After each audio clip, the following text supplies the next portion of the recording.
Hi, it's Bonnie. I'm here to talk about Mohawk Realty Partners Fund I and specifically talking to our potential investors. I look forward to meeting you personally someday and sitting down and talking in detail. I'm just going to touch on a few key things. First of all, why did I start Fund I? I've been in and around the business of real estate, private equity, and real estate investing for over 27 years in one way, shape, or form or another. I've had the great opportunity to work for real estate developers. I've worked for top software companies in the tech sector, specifically focusing on financial systems, accounting systems for private equity, private real estate portfolios, property management, and job cost accounting. So I have a deep understanding of the actual accounting around and behind the scenes with properties and commingled funds. I also have a deep appreciation for real estate as an asset class and real estate as a diversification asset against a portfolio of other assets. So while I'm not here as a financial advisor to you today, I can suggest that you certainly seek that in your portfolio of investing. However, I believe strongly in this particular fund, and let me explain why.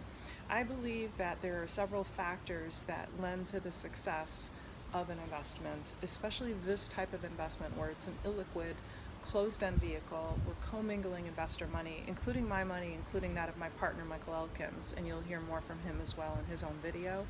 But it's really important to understand that this is an asset class, and in particular real estate distressed investing, that's structured in a way that we think benefits our investors. And let me explain in detail why that is.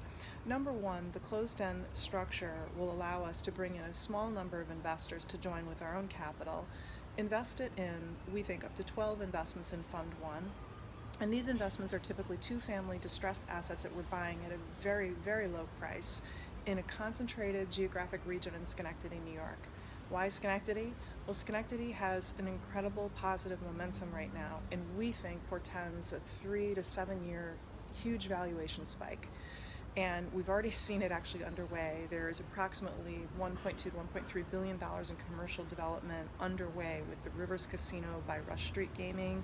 That's Neil Bloom out of Chicago, obviously a wonderful investor, a rock star in the investing world and real estate himself.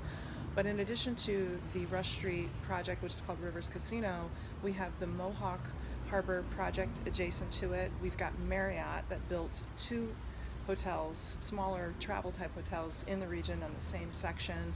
We've got Union College and Clarkson investing quite a lot to not only expand their university curricula, but expand the housing available to their students, both at the undergrad and the graduate level. I'm staying very close in our investment strategy to Union College, in fact, because not only are there beautiful, beautiful historic homes in that region, but it's close to the downtown quarter, which gives way to the live-work strategy that I believe that most millennials are seeking today. Our housing and the type of housing we're providing is specifically targeted at workforce housing, people that work for the downtown companies, whether they work for the university and their faculty members, or whether they work for some of the small tech companies that are starting up in Schenectady. And there is a nanotechnology boom in the capital districts, started and in fact fueled by not only the universities like State University of New York at Albany, but also Global Foundries, which is a big company up in that region. GE actually has several different parts of their company within the alternative energy sector and a few other wind turbine that they have their little bit of a fluctuation in terms of the number of engineers that they bring to the region.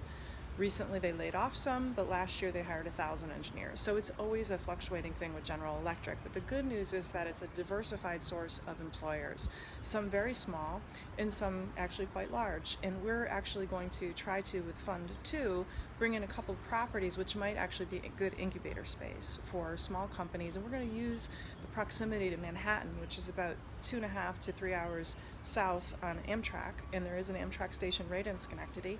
But we're going to use that opportunity to connect with Manhattan and some of the VC firms in Silicon Valley and on the East Coast to show them that their portfolio companies could reside and domicile in Schenectady, have a great live-work balance, and be a great place to start a business at a lower cost than they could start in Boston or in New York City. Having said that, why would their employees want to live in Schenectady? Well, there's a great positive energy here right now. I'm saying here, but I'm standing in Fort Lauderdale heading up to Schenectady again in the morning. But Schenectady is just full of life right now. There's a live theater downtown, places where there are live bands that play pretty much weekly. It's a beautiful little city. It's definitely not a large city, and it's got this vibe, this just great vibe. It's got a small eclectic group of people that are not fancy. It's really about having a nice place to live.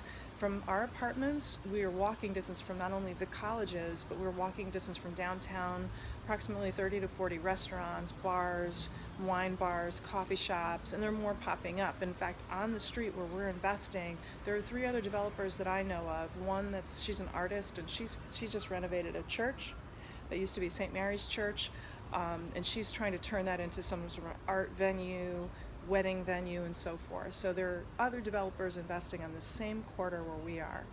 Our goal is to pick up as many of the vacant properties as we can. They're primarily 2 units so that they can cash flow positive quickly, return a 10% preferred return to our investors each year.